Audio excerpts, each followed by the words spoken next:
Yes, that is awesome. You make Hey everybody, welcome to this episode of Live with PJ. I'm so glad you are on here. Listen, I've got a special guest today, but I'm not going to bring her on yet. Let me just tell you something. God is moving. God is doing incredible things at Encounter, and I'm so glad that I get the opportunity to meet you every single day around this time. Now listen, I want to ask you to do two things because y'all need to hear this. If you feel bound up or you know somebody that's bound up, you know somebody that's broken, we're going to talk about being free from bondage, and we're going to talk about being healed from brokenness today. This our special guest. She is one of our spiritual daughters. She's very dear to our hearts, and she actually helps us to lead what God is doing here through Encounter Worship. Now, Encounter Nation, look, we're bringing these pop-up encounter nights everywhere that God opens up doors, and we're so excited, and she gets to be a part of this. She's taking this thing to a whole nother level. We have seen God move through her life in such an amazing way. Miracles are happening on every level here in Encounter, and we're so glad that we get to bring this episode to you. So let's not delay. Right now, I want to introduce to you my special guest. Shannon is with us here in the building, in studio, and we're so glad you're. Shannon, tell us a little bit about yourself. What are you up to? Yeah, so I'm happy to be here first and foremost. My name is Shannon, part of Encounter Worship.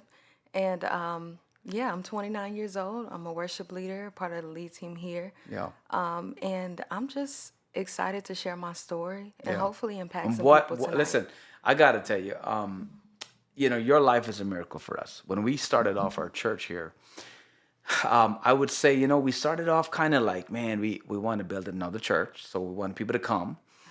And it's kind of a loud thing, Andre and I were out there like meeting people on the street, at the grocery mart, and we would say stuff like, hey, you're looking for home church? Looking for home church? And everybody said yes, but it's not true. Yeah. There's not a person that said they would show up here. At least the first few months that we were here, that actually showed up. Yeah. But I never thought that we would actually meet people that need real miracles. Like, I get it. Like, a lot of people are lost. People are hurting. They need God's healing. They need God's, presence and all that kind of stuff. But I think we kind of started off thinking, well, it's going to be a normal church. Yeah. We're going to build this mega church. Great things going to happen. But I'll tell you, in my own life, God began to shape how I was thinking and began to show me that I'm not trying to have you pioneer another church. Yeah. I actually want to do miracles through your ministry. And your life, I got to tell you, it's a huge miracle to our family, to our church. And so I don't think we can actually write the story of Encounter and leave you out of it. Wow. Because you were one of the first people here. And I can't tell your story. You have to tell it. But I got to tell you, it is inspiring to us. It's a total inspiration. And if there's a day that we ever think of quitting, people like you just remind us and fuel us to keep going, because I want to see more Shannons changed, delivered, and set free. So at Encounter, what do you do? Yeah, so here at Encounter, one of the main things that I do is lead worship. Yeah. It's a passion of mine. Worship is my heart. Yeah. And How? Let's talk about that for a little bit.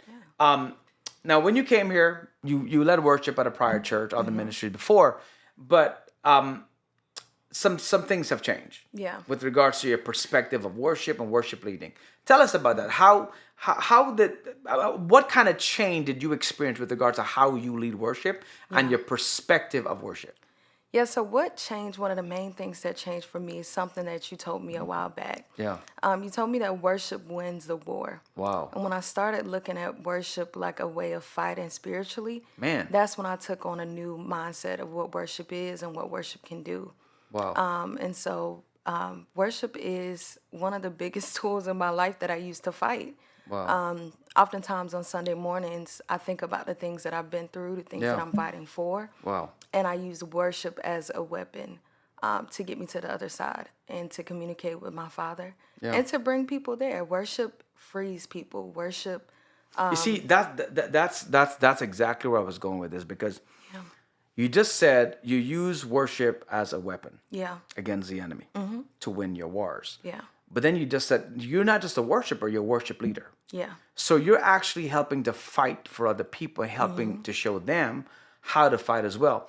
Yeah. Let me ask you, how fulfilling is that? where it's not just you winning wars, but you're helping other people. Gosh, it's so fulfilling. Honestly, what I do for the kingdom is the thing that fulfills me the most. Wow. I have a job, I have family, I Yeah. have hobbies, but what I Yeah. do for the kingdom makes me the most happy.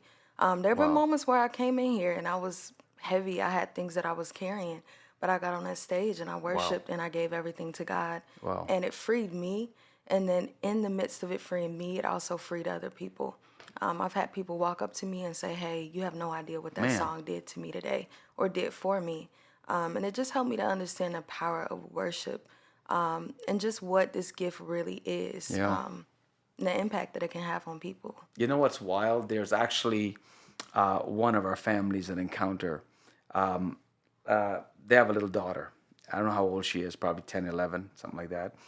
And here's what they told me. Every Sunday after church, she goes home. And you would think she wants a break now, right? We had long services. We were praying for people for an hour. And she goes home and she gets to YouTube and she Yeah. plays back the service. Yeah. But very specifically, she forwards it where you're leading a song, right? So you got fans, Shannon. Oh my You're gosh. kingdom That's celebrity. crazy. That's crazy. Now, man, you know what? But it wasn't always like this. It wasn't always like this. And you know, I know your story, but there are people watching this today, and Yeah. sometimes they look at all of us like, man, God's doing good things in your life, but where you came from, Yeah. what's your story? You know, like what was behind this journey? Yeah. I like to always say that there's a journey to your destiny. There is a process to your purpose, and so I want to kind of talk about freedom for a moment. There are people watching this, and they're bunged up in all sorts of things. And what is one of the things that you were really, bound up by, or you were so, tied to, that you knew that you needed freedom, Yeah. but somehow it was a fight, it was a battle. Yeah. One of the main things I would say is addiction. Yeah. Addiction and abandonment issues is Wow. what led me to addiction. Let's talk about addiction. Addiction Yeah. to what? Alcohol. Alcohol. I was addicted to alcohol, I would say, for a good 4 years, and I didn't realize it. I also smoked weed for a long time, but it was Wow. a very casual thing. Yeah. Being in my 20s, it was something that everybody did, and it was just a social thing. Man. But I realized that it was something that I was using to cope Yeah, with yeah, yeah. life. And so it wasn't until I got into my first serious relationship, Yeah. and it was a very toxic relationship. Yeah. Once that relationship ended is when I really realized, hey, I have a problem with this thing.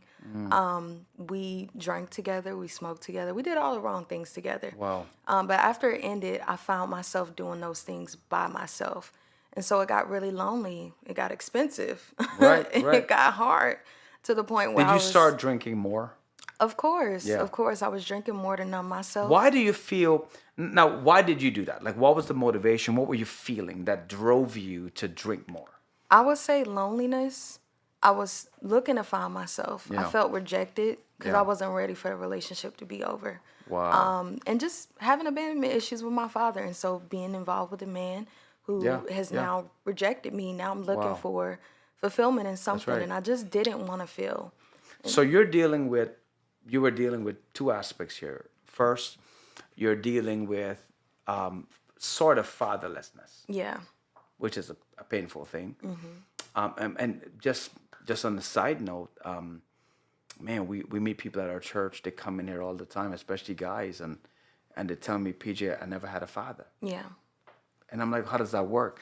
Now, I had a good father, and he's still alive. Thank God for that. And but there was a season of my own life with my dad where we had a fracture in our relationship, Yeah. and it felt fatherless. It felt like I had nobody to turn to. But thank God I had people around me that I could have tapped into, and there are people I didn't know I could tap into, but they kind of, they kind of took that mantle for a season and had Yeah. my back. So not only you were addicted, but there was a sense of fatherlessness, Yeah. loneliness. But now you're in a relationship falls apart, and now you're really going hard at this thing. Yeah. So there are people watching this, and sometimes I think we judge people, we beat them up. And I would say that the problem with you wasn't addiction, it was loneliness. Yeah. But to combat the pain, you kind of ran towards numbing yourself Yeah. from feeling the pain, Yeah, for right? sure. How bad did it get? Gosh, I would say I would spend on a weekly basis about $100 at least, $100 to $150 on alcohol. Just alcohol. I knew it was How often bad did you drink? every day, Every day. every day. Every day Right? you got drunk? Yeah, I got home from work. I took a shot. I would start fixing dinner, take What's a a shot shot? before dinner. The most I've ever had in my life is a sip of red wine, and Good I felt gracious. like breeze was going through my eyes. Y'all hear the story. Now, I can't explain it because folks, they crack up when I say it, but honestly, I drank a little bit of red wine, and 10 minutes later, I felt like there's kind of like a windstorm at the back of my eyes coming out this way. Goodness. So that's Goodness. not for me, right? Now, I don't mind eating some extra food. But let me ask you, like you drank every day a shot. What is a shot? So, gosh, I don't know measurements, but Okay, maybe about this much. that's pure alcohol. Pure alcohol. I would Okay. take it to the head, no chasing. No mixing, no, nothing. no mixing. Okay. I wasn't a mixer kind of girl. It was like, He's raw. hit me with it. If I'm Right. gonna drink it, I'm gonna drink it. So a shot, what does a shot do to you? It would just, I don't know, open Because me I'm up about a to go little take a bit. shot of anointing oil in a Come on, moment. Jesus. Come on. Okay. But yeah, it would just kind of open me up a little bit. Yeah. I did little mixers, like not mixers, but like Yeah. little mixed drinks from the What kind of convenience drink are we store. talking about here? Like, Tequila. that's real stuff. Like I heard the name, but it's strong stuff. It's strong stuff. Tequila make you do crazy One things. shot, you're gone. No, it No? would take quite a bit. Like I could Okay. drink a pint in one setting in an hour. And so then, what's the worst happened? You drank, and how do you feel? Or you don't even know? Goodness. I got some stories, PJ. Well, tell us one. Okay, so when I went out with a friend, it's a Friday night. Yeah. Everything's great. Yeah. Everything's great. We go out to this little bar / restaurant. Yeah. And I had this great idea. I said, hey, to save money, I'm just going to go to the liquor store and I'll buy my own bottle. You brought it in. Yeah, I did that.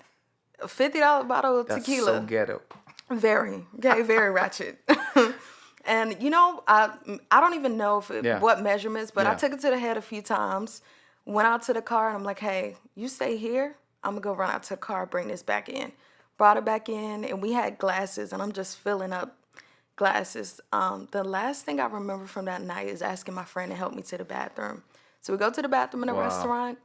After that, I wake up the next morning in bed, and I'm like confused. You don't know what happened. My wig was gone. My wig was off. Wow. Well, mine is off right now. So. Goodness, PJ. But yeah, she texted Wow. me. I texted her. I'm like, hey, what happened? There was this whole story. I Yeah. blacked out. Wow. She had to get me to the car, drop me home. So see the thing is that, and again, we probably do another episode on this whole drinking thing because here's what I believe. Yeah. So I have friends in the past. They'll be like, "Hey, I went to a party or an event. Yeah. Then I went drinking, and I'm like, how was your event?" They're like, "I don't remember." I was like, "Was it good?" They're like, "I don't know." Well, for me, I want to remember the good moments in my life. Yeah. And I don't have a problem remembering the bad moments too, because I think when you remember the bad moments, you kind of appreciate the goodness of God, right? Yeah. But here it is, you're bunged up. You're going through loneliness, fatherlessness. You're hurting, obviously, emotionally. Yeah. And you decided to take that pain and just numb it, Yeah. right? And now you're drinking. You're addicted. Yeah. And a few times you kind of went to rehab, all that kind of stuff. Yeah. How was your experience in rehab? It was. And what was it like? It was amazing. So my first time going to rehab was shortly after that relationship ended. Yeah. Just to give a little context. Yeah. I've been working for my mom for 8 years. Yeah. And I had been wanting to branch out and do my own thing, but I never really had the courage to. Yeah. And I remember sitting on my balcony one night, again, drinking. My mom's on the phone. She's like, hey, what can we do to help you? Like, Yeah. what do we need to do? And I literally just said, I just need to get out of here. Wow. And so the very next day, she looked up treatment centers. We found a treatment center that I was going to go to. And I knew it was all God. Yeah. And so I went to the treatment center. I was scared. I didn't know what it was going to look like. Yeah. But I took my Bible with me and a few other books. And when I went there, the pastor that I had at the time, he came and prayed for me. And I remember him telling me, Yeah. you're going to help some people when you go in there. Wow. And I remember thinking, how am I going to help anybody? I'm broken. I'm a wreck. Like, Yeah, look yeah. at me. So I go in, and the moment I set foot in that facility, the very thing he said that was going to happen is what happened. So Wow. it's like I took on a new identity. Yeah. I came there to be healed, but I ended up being a blessing for other people. Amazing. And PJ, I stuck out like a sore thumb. I mean, most Wow. people who are in rehab, they've done all different types Yeah, of drugs. They don't have family. Not just They don't- alcohol. Right. They Right. don't have support. Most people don't go before. Did you live there? Yep. You lived at a place? I lived there. Oh, so this is not like you visiting something. No, Wow. I was there. That was my home for 30 days. And it was the Man. longest 30 days of my It's like life. jail. Yeah, it was like jail for real. Until I joke about it with people. Yeah. But yeah, I went So you there. can't go when you want, come when you want. No, you don't have You're phones. committed to that. Yeah. You eat whatever they serve. Wow. You don't have your phone. You don't have access to the internet, to the outside Man. world. You can call your family, but it's only Limited. scheduled times, Yeah, 10 yeah. minutes a day. Yeah. Does discipline. Yeah, Help discipline. you break that thing. Yeah, and I remember just feeling scared. My very first day, I was like, I want to leave. But Yeah. then I remember what my pastor told me. He said you're gonna help people, and I was like, I want to see this through. Wow. So I went, and the first section of rehab is kind of like a detox. Yeah. So it's kind of like a psych ward. Yeah, You know, yeah, you're in yeah. scrubs, and Right. they take all your clothes away, and I just Wow. felt stripped. And Wow. I remember my roommate just talking to her about her life and sharing some things with her, and I remember just feeling like I felt different. I don't know, I just feel different. So I keep going along, and I had my word with me, and that was the book I read the most. Your So Bible. reading the word is spending time with God.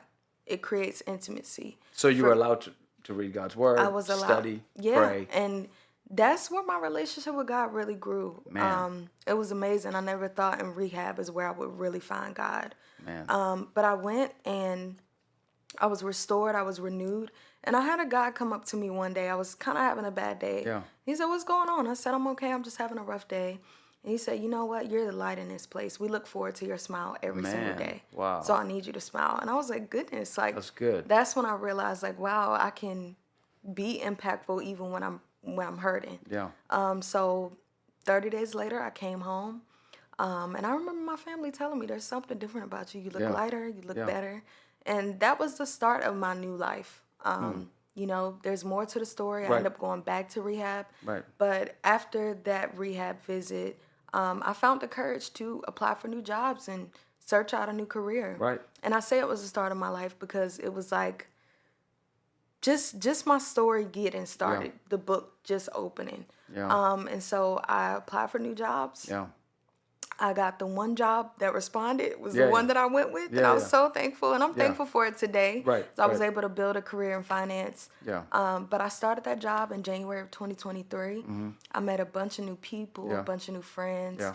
And before starting that job, I was prophesied to that there was so much favor and grace over my life. Yeah. And that whatever seeds I watered is what would come out of my life. That's right. That's right. And so I started, I was super excited, super Yeah. ambitious, and I met so many people. I was on top of the world. Wow. But shortly after, I would say that, you know, I was still serving in church, I was Mm. still singing, but I kind of lost my way. I wasn't focused. I think I got caught up in the hype of everything. Yeah, This is my first grown woman job. Yeah, Not yeah, up yeah, I under get my it. mom, I you get know? it, yeah. And also, I was still tied to the person that I was in a relationship with. Got it. That person went to my church that I Right, was still right. going to. So it's kind of Brings back memory, Yeah, causes a more weekly pain. reminder of my Yeah, pain. yeah, yeah. So I started going out, you know, exploring with these new friends and these new experiences. Yeah. And at first I thought I could drink socially. I'm like, oh, it's fine. As long as Yeah. I don't carry it home, I'll be fine. Right. Next thing you know, there's tequila on my Wow. counter at home. Again.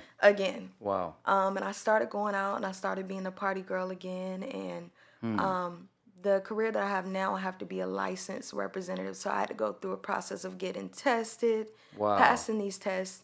And I was just failing at everything. All the pre-tests, I just saw everything going Things downhill. were going south. It was going south Yeah. again. So almost a year later from the date that I came home, I went back to rehab.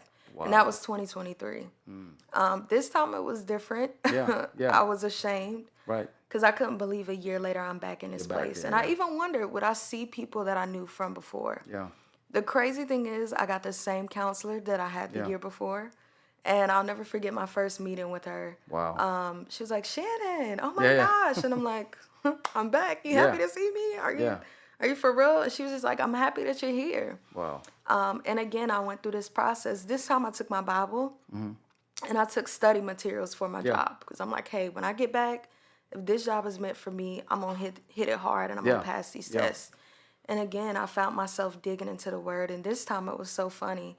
I got a nickname. They would call me the Bible girl. Okay. Because I That's a would good be good nickname. Yeah. I would be waiting in line for meds in the morning and I would have my Bible. And Yeah. honestly, the Bible is so juicy. It's Yeah. so Yeah, good. yeah, yeah. Like, people don't understand. Like, Yeah. it's so good. So I'm Yeah. like reading my word. And again, I would have these encounters where I would find myself praying for people. Wow. I would find myself encouraging people. I would find myself singing. Wow. And they actually had like service on Fridays. So I would Okay. go and I would experience the And now presence this of is in God. rehab. In rehab. Wow. Yeah, I would experience the presence of God. Man. And this time I think it was more on an elevated level. I met a lot of younger Yeah. ladies in their earlier 20s. Yeah. I broke up a fight one time. Okay. Okay. Okay. Bruce Lee. But it was, That's you good. know. Yeah. Yeah. But it was an amazing experience. And Yeah. this time around, I was like, okay, I got this. I'm going to Man. do this for real. And this time I stayed for 36 days. Okay. I came home. And I had 3 tests to pass. Yeah. And I knew it was all God. I prayed and I asked God, I said, if this is meant for me, Lord, I'm going to pass these tests. Wow. Give me grace to pass these tests. And these tests are extremely hard. Yeah. I think my manager said 600,000 people go for this role and try to do these tests. And only about 100,000 pass every Wow. year. Wow. But to make a long story short, I went, took my first test, passed. Wow. My second failed by 2 points. Went back 30 days later, passed. That's good. My third, I passed in January of 2024. And that was like proof. I was Yeah. like, okay, the Lord is being faithful to me. Wow. Not that he wouldn't, Right. Right. but it was just a testament to his goodness and his faithfulness. Wow. And so I kept going. I got trained in my role. And somewhere along the line, I lost myself again. Yeah. But this time around, what was different, I joined Encounter in 2023. When did you start here? 2023. Okay. August of 2023 Yeah, is when yeah. I started at Encounter.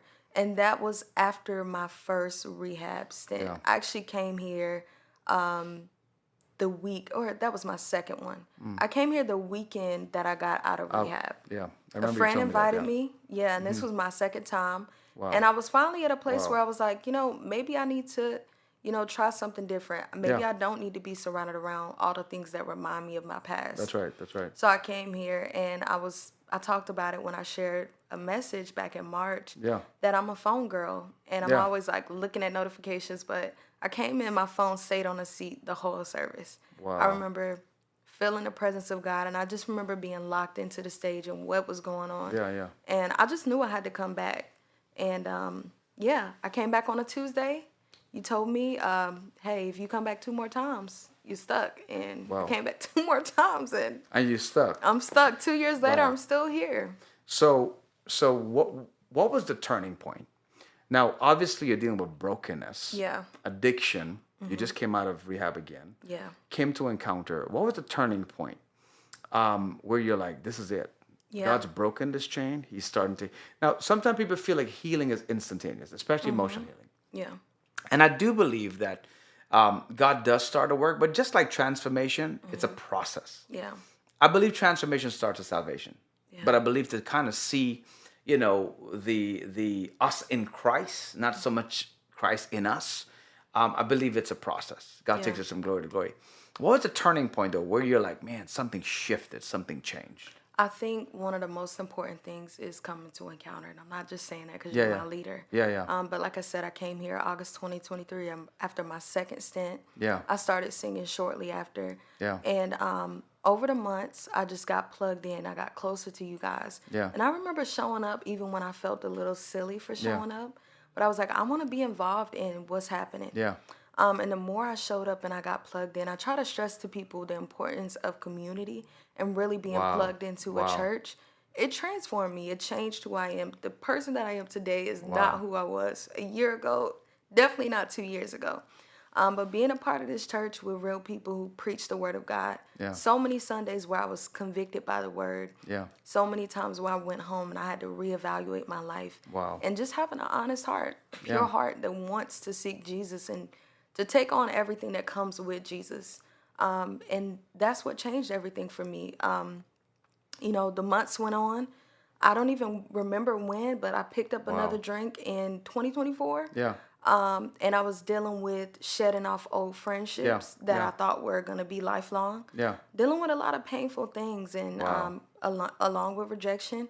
And I hit rock bottom. I felt like the people that were supposed to be there left me at my Yeah. lowest place. Wow. But one thing that I did, I kept coming to church. That's right. You did. And I You found did. ways to still be effective. I had a meeting with you one day and I said, hey, PJ, I can't sing right now. I Yeah, have I nothing remember to that. give. I remember that. But there was a project Pastor Andrea had, wanted to paint the Mm-hmm. kids' room. You did. Yeah. So I started showing up Mm-hmm. and I started doing that. And there was healing in showing up. So Just show even up. though you were broken, crying out for freedom, crying out for healing, crying out for deliverance, you didn't stop serving. Right. You found something to do for God, Yeah. right? And so you feel like that passion, God, like, I know I'm messed up. I know I'm wounded. I know I'm broken. I know I'm Yeah. addicted, or I was addicted. I want to get out of this. I'm just going to hold your hand regardless. Yeah. I'm going to find, I may not lead worship on the stage, but I'm going to paint the kids' room. Yeah. Right? And Painting the kids' God room, honored yeah. that faithfulness. Yeah, it healed me. It Wow. made me feel so good to be given back in some sort of way. Well, here's what the word says: pray you there for one for another, so that you might be healed. So what you make happen for other people, Yeah. God makes happen for you. Yeah. Now, Shannon, there are people watching today. There are people watching this podcast, and they're like, man, wow, what a story. What I got out of this is sometimes people fall, they get up, and then we kind of have this crazy expectation of them. Then they fall again. Then we get disappointed and walk out of their life. Yeah. I love the fact that, you got up, you fell down, you got up, you fell down again, you got up again, but you didn't stop. Then there were temptations in the middle. Yeah. You didn't stop, right? Yeah. And there are people watching this today. They're like, well, I'm disappointed in myself so much that probably I'll never get delivered. Yeah. You could have said that. You could have said, man, this happened once, happened twice. It looks like it's about to happen a third time, but you didn't stop pursuing God. Yeah. I want you to look into your camera right there. And I want you to take 60 seconds. I want to encourage somebody. What is it that you would want to say to somebody that's watching this today? And they're feeling like, man, I'm addicted. Yeah. I tried a couple of times. I fell and bust my head. It doesn't seem like it's working out. What would you want to say to them that would encourage them and inspire them to not quit and to grow closer to God, to hold on to the hand of Jesus until they experience total victory? Yeah. So to anybody out there that's struggling, whether it's addiction, rejection, you keep falling, you're trying to figure out how you're going to get back up again, I want to tell you, there's a you out there that needs you. Wow. I had to fight for Shannons. I had to fight for the little Shannons, the 20-year-old, the 29-year-old Shannons. There's somebody out there that needs you. And the God that I serve is faithful. Jesus. He's faithful to complete the work that he started in you. So keep going, stay planted, find a church community, find people who preach the truth and word That's of right. God, not what you want to hear. Conviction. Find that, stay plugged in, even when you're ashamed. Jesus. Stay plugged in. God's got you. There's a story and there's a process to the story, and every day won't be beautiful. But at the end, your purpose will be brought to life and you will be fulfilled in life. Keep going so that you can see the goodness of God and the faithfulness of God. He'll never fail you. He's never failed me yet. So I just want to encourage you to keep going. You got this.